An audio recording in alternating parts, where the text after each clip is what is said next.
પિંકી, તું ક્યાંય જાસ કે શું? હા મમ્મીજી, હું પાર્લર જઉં છું. પાર્લરમાં જાસ એમ ને?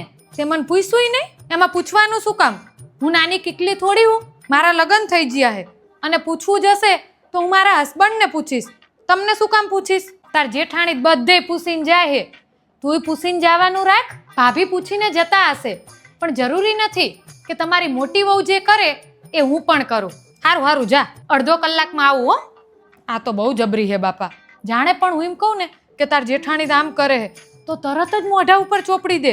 શું ઈ કરે એટલે મારે કરવાનું? ક્યાં ફસાઈ જઈ હું તો, ના ઘરની રહી ના ઘાટની. પિંકી, તું હવાર નાતી નથી ને, એટલે એમ કર હાંજની રસોઈ તું બનાવી દે. કંઈ વાંધો નહીં, હું બનાવી દઈશ, પણ તમે મને શાક સમારી દેજો અને લોટ બાંધી દેજો એટલે ઉતાવળ થાય.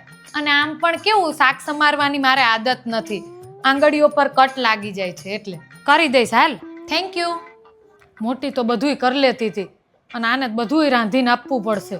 બહુ ખરાબ રીતે ફસાઈ દીધી હો ભગવાન. હવે તો શ્વાસ ચડે છે, ઉકલી જઈશ કે શું?